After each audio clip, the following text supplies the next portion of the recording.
My budget was a spreadsheet of pain. Every line item, every dollar was accounted for, squeezed dry. For the past 2 years, my life as a 36-year-old tax accountant had revolved around one colossal, non-negotiable expense: the $3,200 a month for Meadow Glen. That's what it cost to keep my mother, Maureen, in the kind of high-end facility that promised dignity and specialized care for her early-onset Parkinson's. It was a beautiful place, sure, with sunlit common rooms and gardens that always smelled faintly of roses, but it was also a gaping maw in my finances. Vacations? Nope. New car? Dream on. Even dating had become a logistical nightmare, explaining why I couldn't just splurge on a nice dinner or why my evenings were often spent poring over receipts instead of, living. I was at Meadow Glen that Tuesday just after work. Maureen, at 62, still had her sharp wit, even if her hands trembled a bit more each month. She was sitting by the window, watching the gardeners, a half-finished crossword puzzle on her lap. "Sarah, darling," she said, without looking up, "you look like you've been run over by a tax return." I managed a tired smile. "Just a long day, Mom. How are you feeling?" "Oh, same old, same old. The physical therapist says I'm making progress." I told her I'm just getting better at faking it. She chuckled, a dry, raspy sound. "Roslyn called earlier. Said she'd try to pop by this weekend."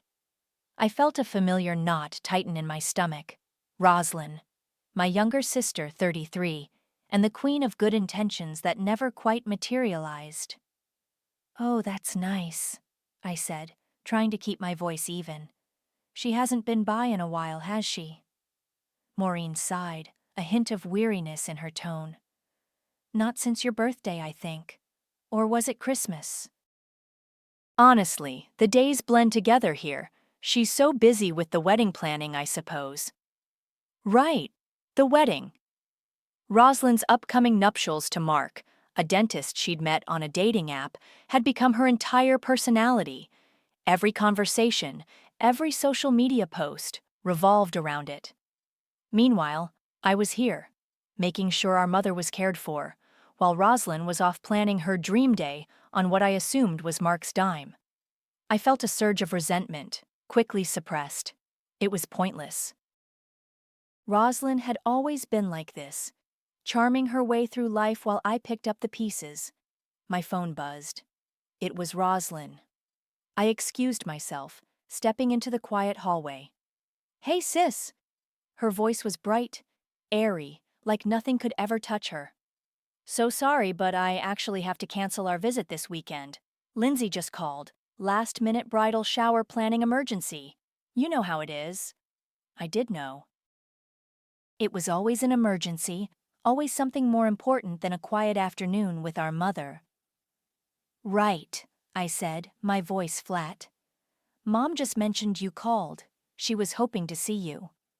"Oh, tell her I love her. I'll make it up to her, promise. Maybe next month after the bachelorette party. Gotta run, love you." And she hung up before I could even respond. I stared at my phone, the anger simmering beneath my calm exterior. It was always next month with Roslyn. Always a promise that evaporated like morning mist. I took a deep breath, pushing it down. What was the point? It wouldn't change anything. I went back in, forcing a smile for Maureen. Later that night, back in my quiet, slightly too small apartment, I was sifting through my emails, trying to clear out the junk before bed. My inbox was a mess of client invoices, tax updates, and the usual spam. Then I saw it. An email from Reed Spencer, florist. The subject line read, "Invoice for Maureen Ortiz. Order, Jac 7890. My brow furrowed. Maureen hadn't ordered flowers. She barely left Meadow Glen, and when she did, it was usually with me. I clicked it open, assuming it was a mistake or some kind of scam. But it wasn't. It was a legitimate invoice, detailed and professional. It listed several lavish floral arrangements: grand centerpiece, $450, bridal arch decor, one $200, custom bouquet $300. The total was just over $2,000. And the delivery address wasn't Meadow Glen. It was the Ridge Club Grand Ballroom. My heart gave a strange, lurching thump. The Ridge Club. I knew that place. It was an exclusive, high-end venue, notoriously expensive. A year ago, I'd suggested to Roslyn that we split the cost of Maureen's 61st birthday dinner there. Roslyn had laughed a little too loudly and said, "Are you kidding? That place costs an arm and a leg. I'm practically broke, Sarah. We'll have to do something cheaper." And we had. A nice but modest dinner at a local Italian place.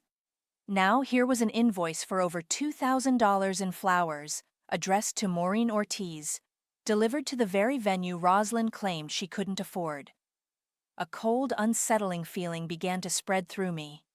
This wasn't just a mistake. This was a red flag, blazing bright. The florist invoice for the Ridge Club sat open on my laptop screen, glowing in the dark of my apartment. $2,000 for flowers, billed to Maureen. My mother, who hadn't bought a single flower in years, let alone for a lavish event at a place Roslyn claimed was too expensive for a birthday dinner. The cold feeling from earlier solidified into a knot of dread in my stomach. This wasn't a mistake. This was something else entirely. I didn't sleep much that night. My mind raced, connecting dots I hadn't even realized were there. Roslyn's endless emergencies, her constant complaints about being broke, yet somehow always managing to have new designer bags or go on weekend trips. It had always been a vague annoyance, a character flaw I'd just accepted. Now, it felt like a deliberate deception. First thing the next morning before work, I called Reed Spencer, florist. I put on my most polite, slightly confused voice, the one I used when dealing with difficult clients. "Hi, my name is Sarah Ortiz," I began. "I'm calling on behalf of my mother, Maureen Ortiz. We received an invoice yesterday for an order, $7890, delivered to the Ridge Club. She's a bit confused, as she doesn't recall placing such a large order." The woman on the other end, who identified herself as Reed, was apologetic. "Oh, I'm so sorry, Ms. Ortiz. We usually deal directly with the event planner for those large wedding orders. Your mother's name was on the account, and the payment went through fine. Is there a problem?" "Well," I said, trying to sound concerned, not accusatory. "Mom has early onset Parkinson's, and sometimes her memory isn't what it used to be. She's worried she might have authorized something without fully understanding. Could you possibly send me a full purchase history under her name? Just so I can help her reconcile her records?" There was a slight pause. "I can send you digital copies of all invoices associated with that account, if you can confirm the email address we have on file for Ms. Maureen Ortiz." "Yes, it's my email address," I said, giving her my own. It was the same email address that had received the initial invoice. A small, cold victory. Within minutes, my inbox pinged. Not one, but a dozen PDF attachments. I opened the first one, then the next, and the next. My breath hitched. It wasn't just the flowers for the Ridge Club. It was a cascade of expenses, all under Maureen Ortiz. There were invoices for catering deposits, a custom-designed wedding gown from a boutique downtown, a high-end photographer, even a luxury car rental for wedding day transport. The dates stretched back almost a year, coinciding perfectly with when Roslyn and Mark had announced their engagement. My eyes scanned the details. Spa day for bridal party, 5 guests. One of the names listed was Lindsay Perkins. Lindsay, Roslyn's best friend and maid of honor, the same Lindsay who'd supposedly pulled Roslyn away for a bridal shower planning emergency yesterday. Another invoice was for Roslyn's bridal shower at, of course, the Ridge Club. The total amount, as I scrolled through, was sickening. Over $18,000. $18,000. My mother's money. My money, technically, since I was the one funding her care, which meant less money for her to spend. A cold, hard realization settled over me. This wasn't a mistake. This wasn't a misunderstanding. This was calculated. Roslyn wasn't just flaky, she was a thief. She was using our mother's identity, her good name, to pay for her lavish wedding, while I was sacrificing everything to keep Maureen comfortable. The betrayal was a physical ache in my chest, a bitter taste in my mouth. My first instinct was to call Roslyn, to scream, to demand answers. But then, the accountant in me kicked in. No, not yet. I needed facts. I needed proof. Confronting her now would just give her a chance to lie, to manipulate, to cover her tracks. I wouldn't give her that satisfaction. My mind, usually so focused on numbers and regulations, shifted. It wasn't about anger anymore. It was about control, about justice.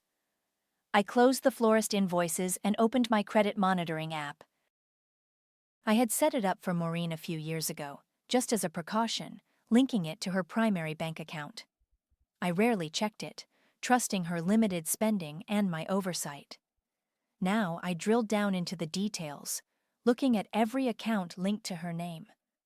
And there it was. 3 existing open credit cards I didn't recognize. One from a major department store, another from a travel agency, and a third from a high-end jewelry chain. All opened within the last year, all with significant balances. Balances that Maureen, living in Meadow Glen, with her limited mobility and even more limited desire for shopping sprees, could not possibly have accrued. My hands trembled slightly as I stared at the screen. This wasn't just a few $1,000s in flowers. This was systematic. This was fraud. And my own sister, Roslyn Ortiz, was behind it.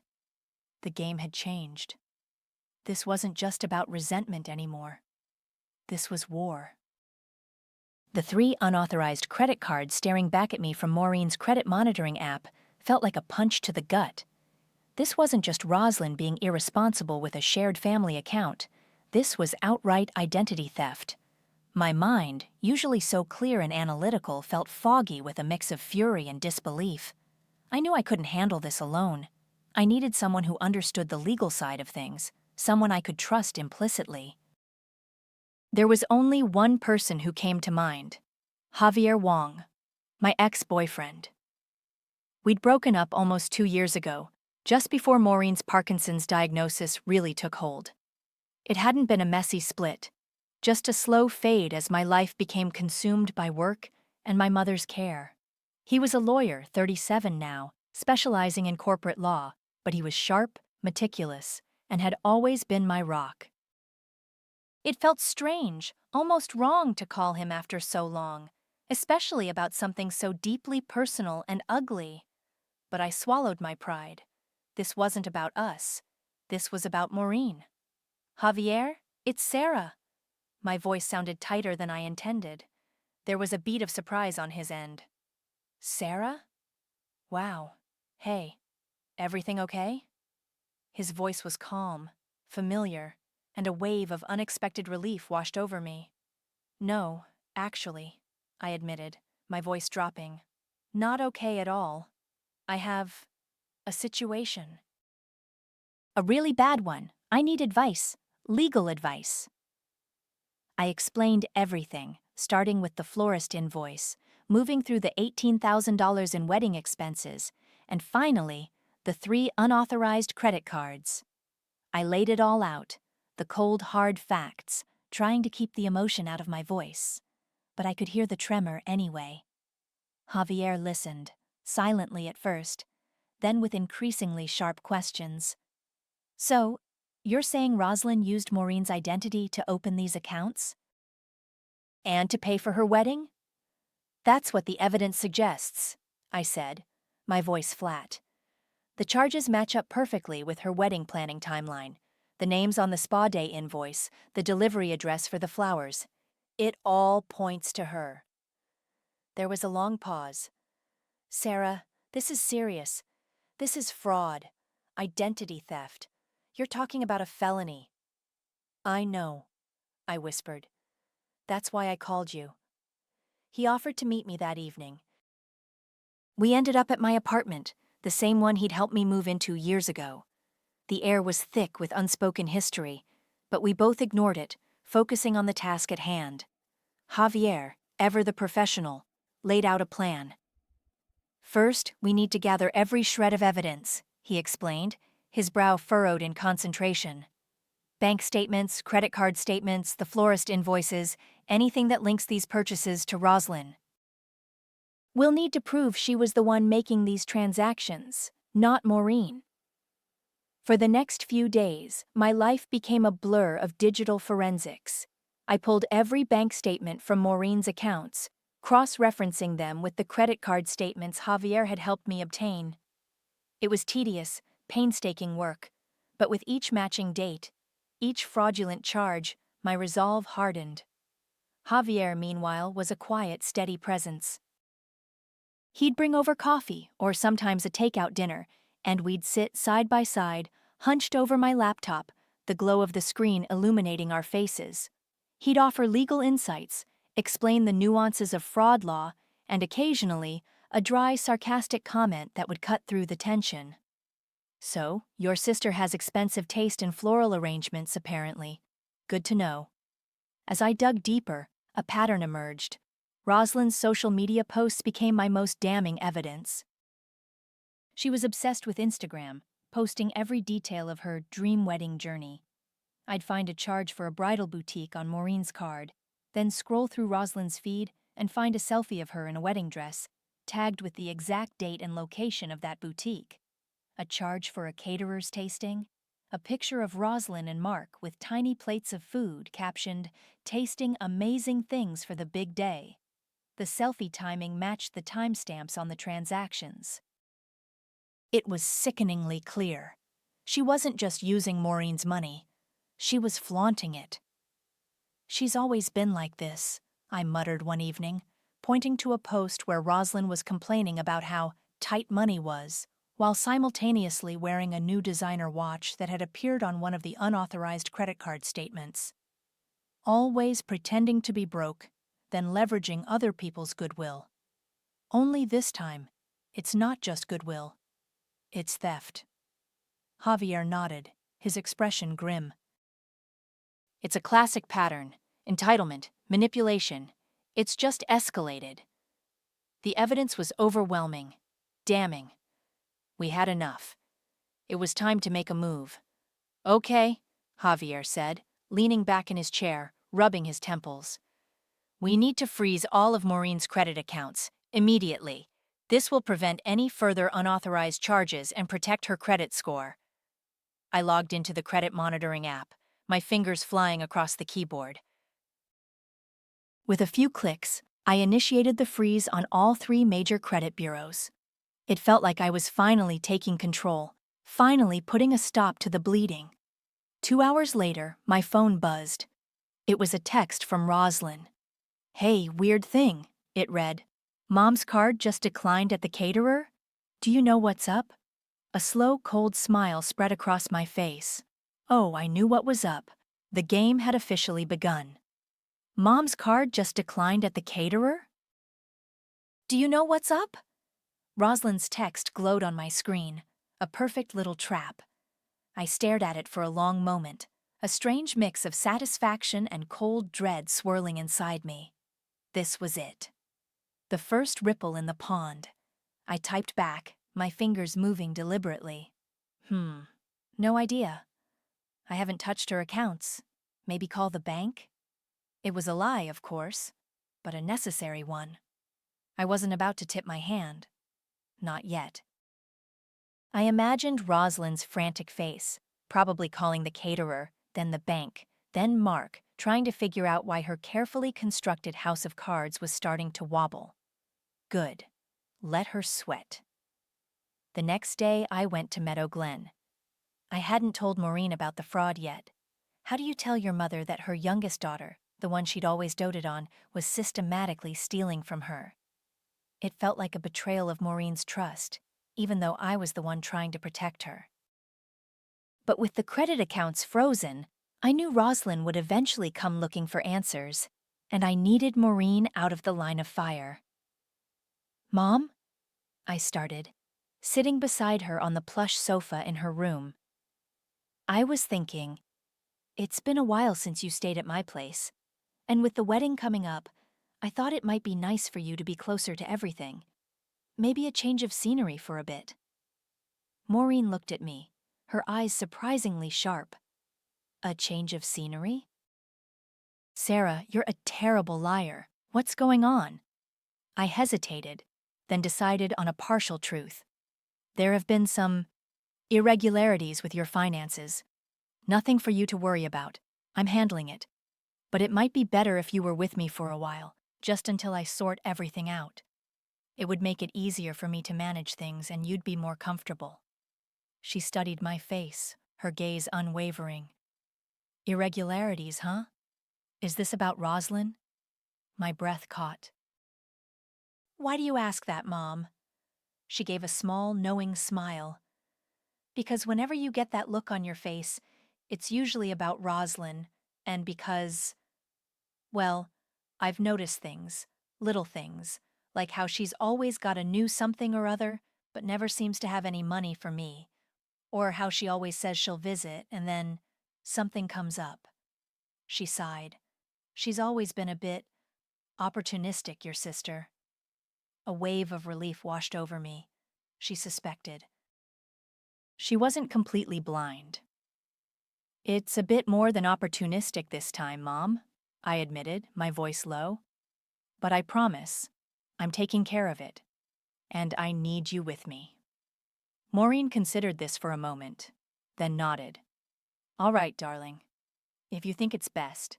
Though I'll miss the rose garden and the physical therapist who thinks I'm making progress." She winked.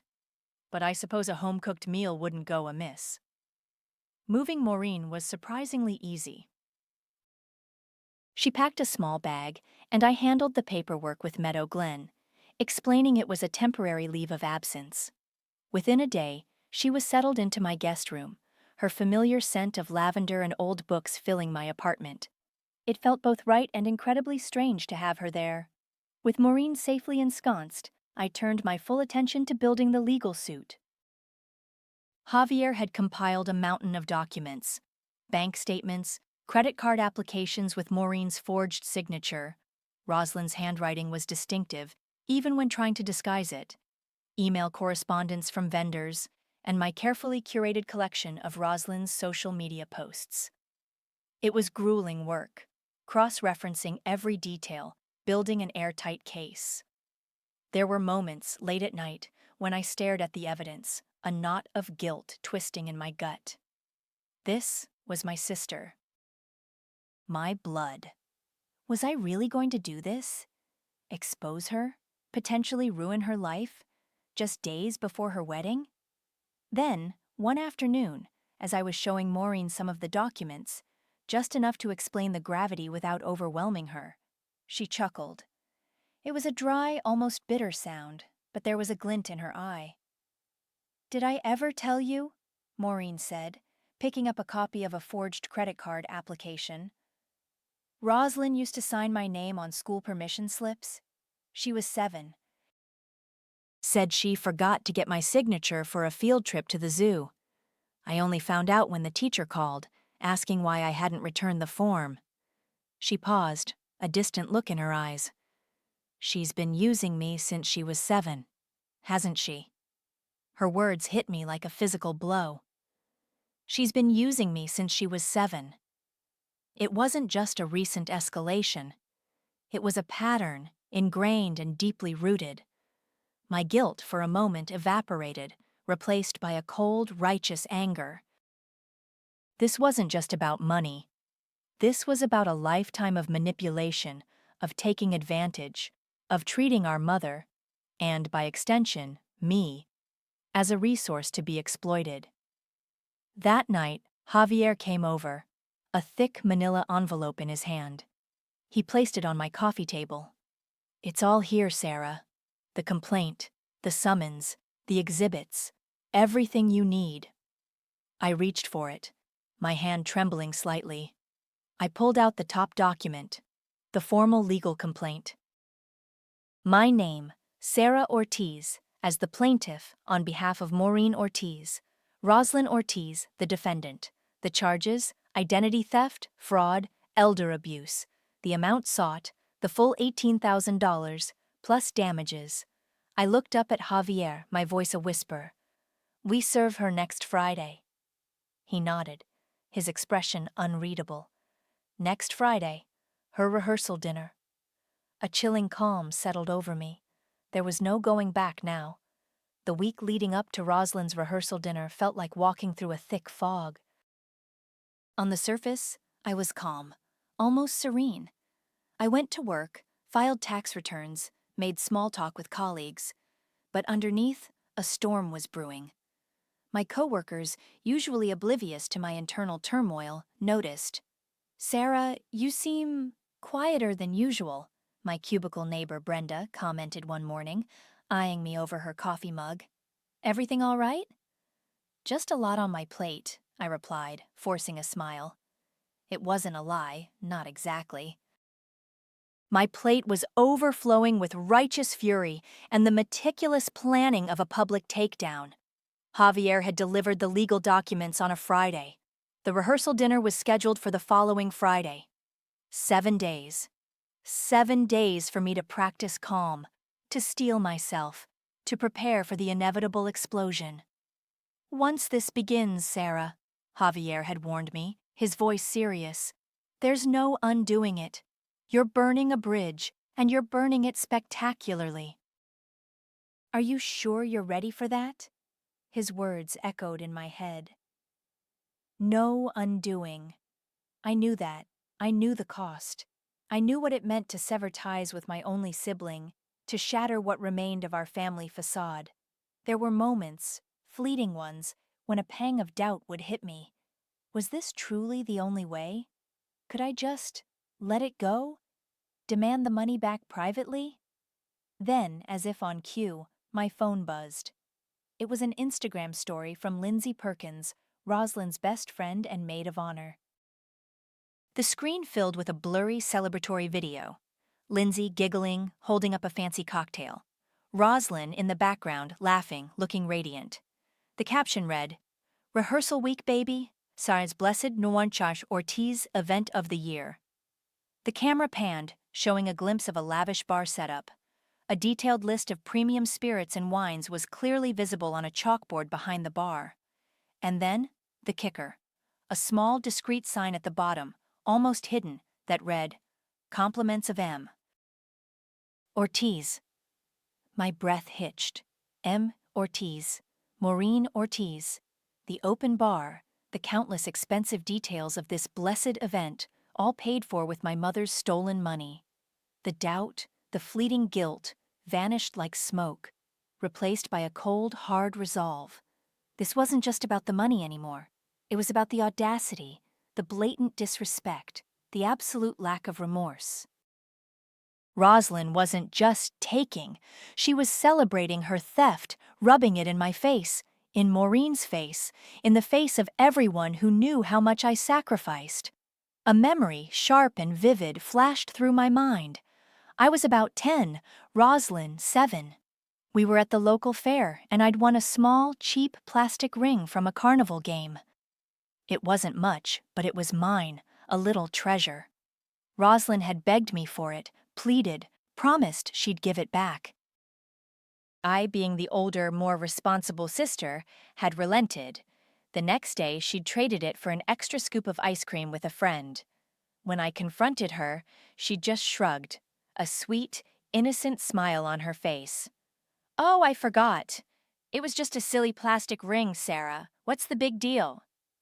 It was a small thing, a child's betrayal, but it had stuck with me.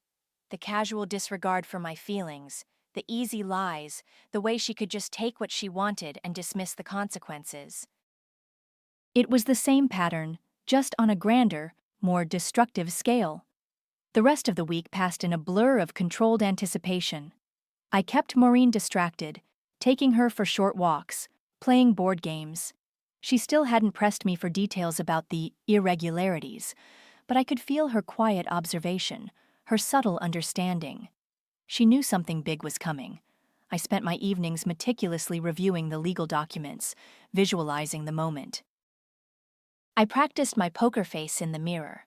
I imagined Rosalind's reaction, the shock, the anger, the inevitable tears. I felt nothing but a grim satisfaction. The night before the rehearsal dinner, I finally allowed myself to relax. Just a little. I lay in bed, staring at the ceiling, and drifted off to sleep. My dream was vivid, almost hyper-real. I was at a wedding, but it was grotesque. Rosalind was there, in a pristine white gown, laughing, but her face was distorted, almost monstrous. She was holding a massive wedding cake, and then, with a sickeningly sweet smile, she shoved it into my face. I was drenched in frosting, sticky and sweet and suffocating, while she just laughed, a high, mocking sound. I woke up with a gasp, the taste of sugar still on my tongue. The dream was unsettling, a raw manifestation of my deepest fears and resentments. But then, as the last vestiges of sleep faded, I realized something. In the dream, I was covered in cake, but I wasn't crying. I was just standing there, letting it happen. And then I woke up, a slow, cold smile spreading across my face. This time, I wouldn't just stand there. This time, I was holding the cake. The morning of the rehearsal dinner dawned clear and bright, a stark contrast to the storm brewing inside me. I woke up feeling oddly refreshed, the nightmare of the cake-drenching dream replaced by a cold, sharp clarity. Today was the day. My first call was to the process server Javier had recommended. His name was Ben, and he sounded exactly like what you'd expect a process server to sound like. Gruff, efficient, and completely unfazed by the drama of serving legal papers at a wedding event. "Okay, Ben," I said, my voice steady. "Here's the plan. The rehearsal dinner is at the Ridge Club, Grand Ballroom. It starts at 7 p.m. Rosalyn Ortiz, the defendant, will be at the head table, which is usually positioned directly in front of the main stage. She's 33, blonde, wearing a white or cream-colored dress, probably something fitted and glamorous. Her fiancé, Mark Santiago, will be next to her. He's 34, dark hair, probably in a suit. I gave him every detail I could think of. The layout of the room, the expected number of guests, even a description of Lindsay Perkins, Rosalind's maid of honor, just in case. "I want this to happen right after the main toast, before dessert," I instructed. "That's when everyone will be settled, happy, and paying attention.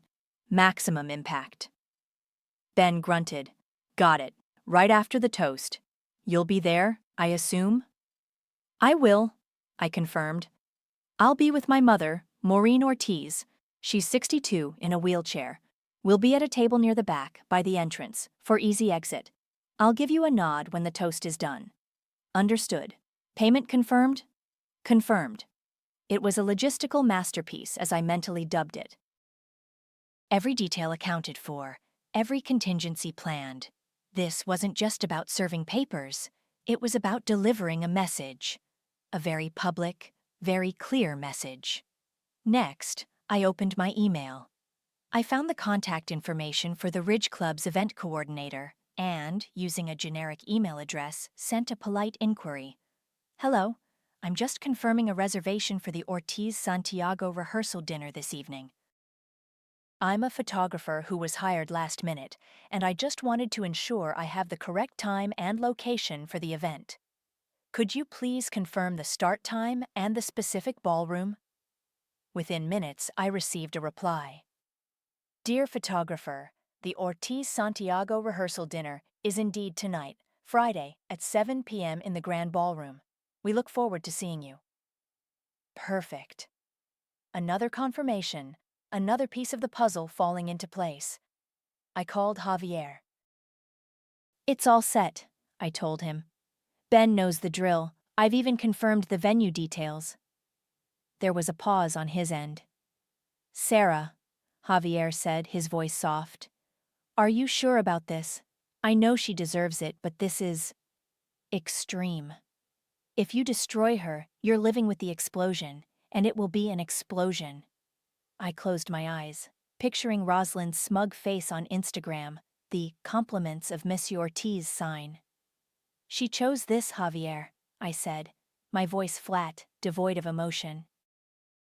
She chose to steal from our mother. She chose to lie, to manipulate, to live a fantasy on someone else's dime. I'm just delivering the consequences. Consequences? He repeated slowly.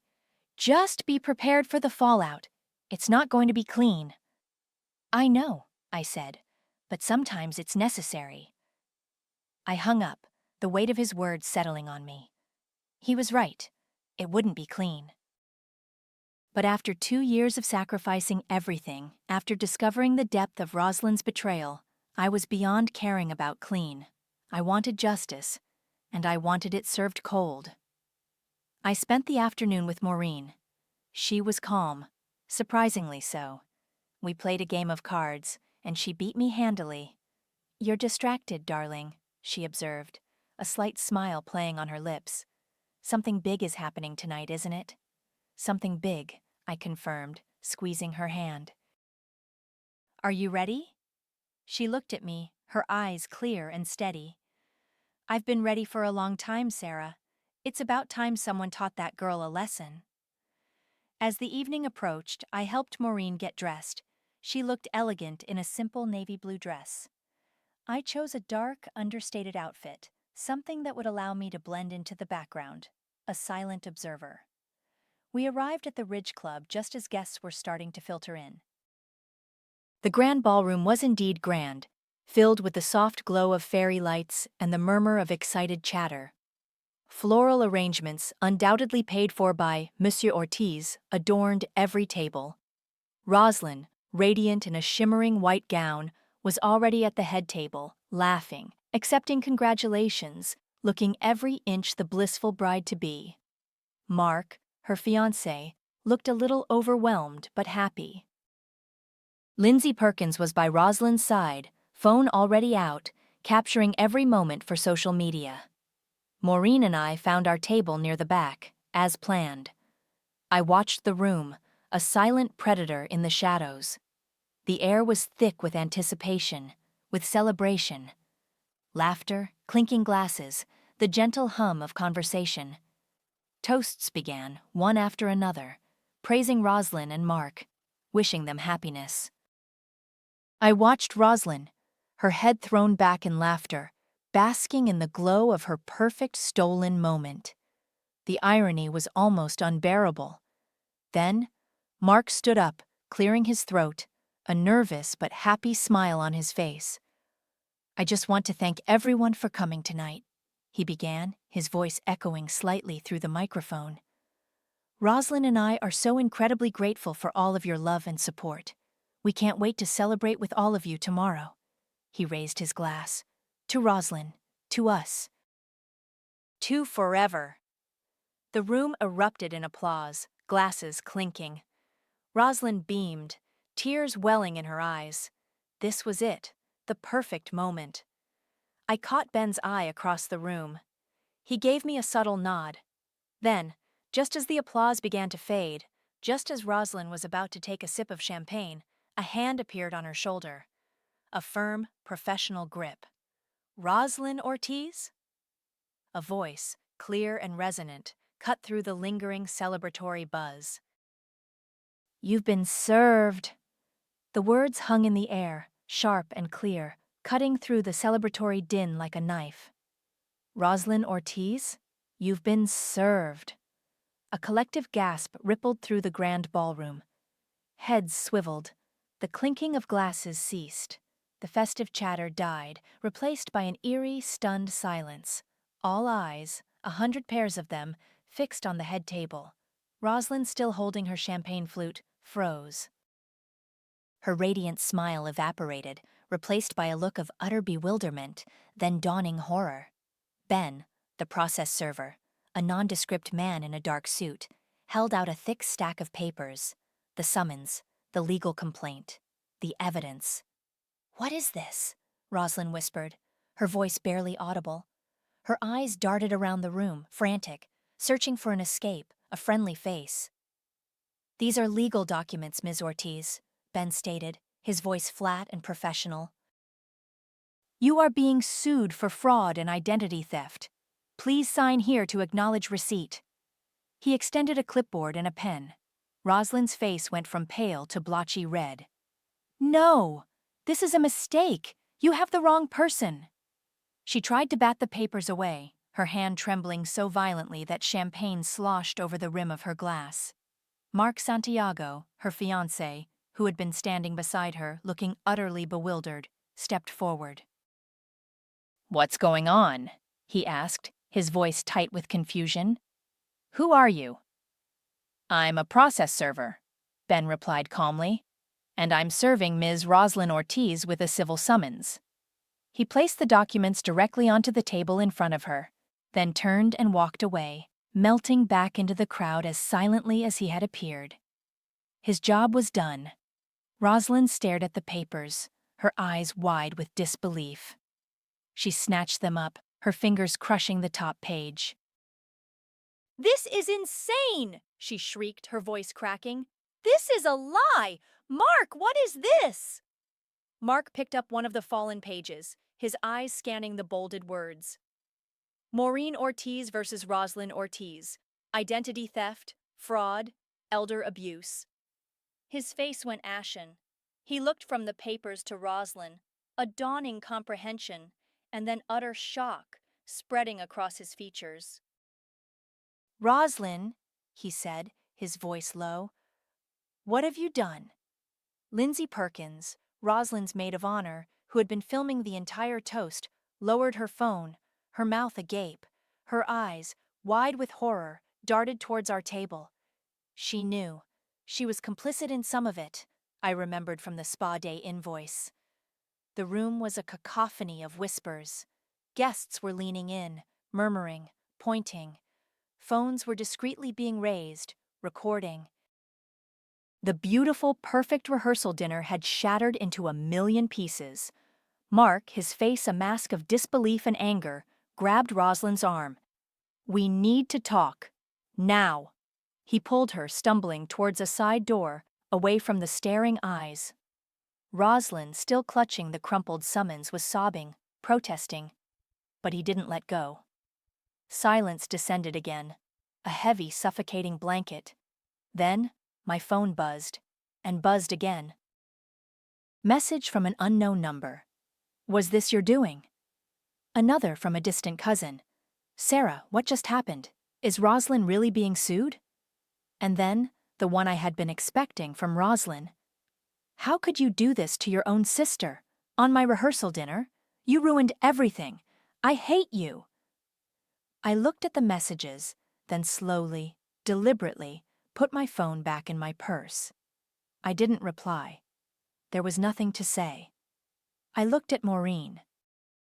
She was sitting upright in her wheelchair, her gaze fixed on the spot where Rosalind had just been. Her expression was unreadable, a mixture of sadness and something else, something I hadn't seen in her for a long time, a quiet strength. She turned to me, her eyes meeting mine. "Well," she said, her voice a little shaky but clear. "That was quite the show, darling." I reached for her hand, squeezing it. "Are you all right, Mom?" She squeezed back.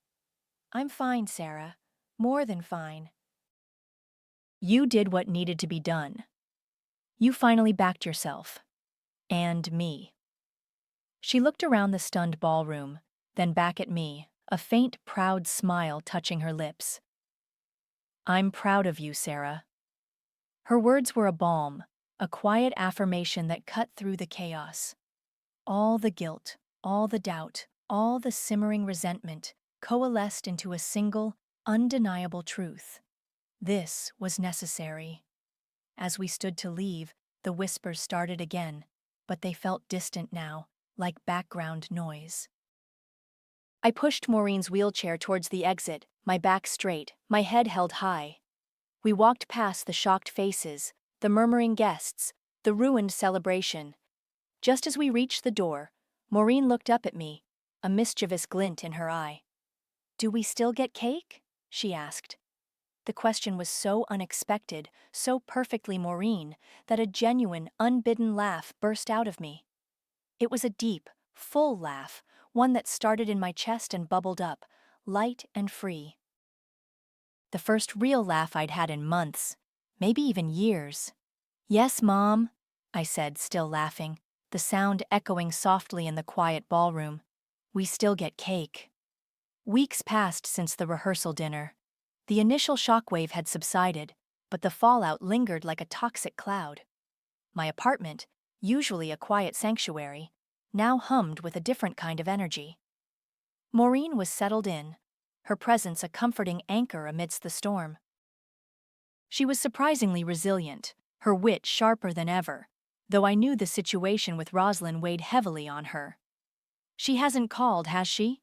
Maureen would ask sometimes, her voice quiet. I'd shake my head. Roslyn's only communication had been that furious, hateful text immediately after being served. She'd made it clear she wanted nothing to do with me, or Maureen, or anyone who dared to expose her. The wedding, of course, was postponed indefinitely. I'd seen a brief, terse announcement on Roslyn's social media, devoid of her usual effusive emojis and hashtags. Lindsay Perkins had gone silent too, her Instagram feed suddenly devoid of wedding planning updates. I heard through the grapevine, a mutual acquaintance who couldn't resist gossiping, that Roslyn had moved out of the apartment she shared with Mark and was now staying with a friend.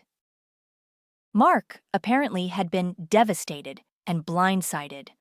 The court date arrived, quiet and anticlimactic compared to the public spectacle of the serving. Roslyn didn't show up, not for the initial hearing, nor for the subsequent ones. With the overwhelming evidence Javier and I had compiled, the forged signatures, the matching social media posts, the bank statements, the judge quickly ruled in our favor.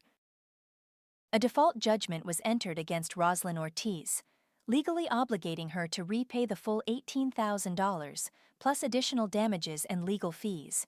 It was a clear, undeniable victory. Javier called me the day the judgment was finalized. "It's done, Sarah," he said, his voice calm. "Maureen's credit is clear, and Roslyn is legally on the hook for every penny. It'll be a long road to collect, I imagine, but the legal precedent is set." I felt a strange mix of relief and emptiness. It was done. The central conflict, the legal battle, was over. But the family war, the emotional one, felt far from resolved. Javier and I had spent countless hours refining the case, adding every last detail. He was a rock, his professionalism unwavering, his quiet presence a steadying force. We'd fallen into a comfortable rhythm, a professional partnership that felt strangely natural. "You know," Javier said one evening as we reviewed a particularly egregious credit card statement, "my firm handles a lot of fraud cases. We could use someone with your eye for detail and your tenacity." He gave me a small, wry smile. I looked up from the documents. "You're offering me a job?" "A collaboration, maybe," he clarified. "On a case-by-case basis, if you're interested." "It's not exactly tax accounting, but you've got a knack for uncovering financial deception." The idea was intriguing. Working with Javier on fraud cases, not romantically. It was a clear boundary, and one I appreciated. "I'll think about it," I said, a genuine smile touching my lips. It felt good to be recognized for something beyond just being the responsible sister, the one who always cleaned up messes. There was no joy in it. Not really. No triumphant feeling of "I won." The satisfaction was colder, more nuanced. It was the quiet certainty of having done the right thing, of setting a boundary, of reclaiming control. I had lost a sister, in essence. The Roslyn I knew, the one I had always tried to protect and enable, was gone. Or perhaps she had never truly existed. What remained was a bitter, resentful stranger.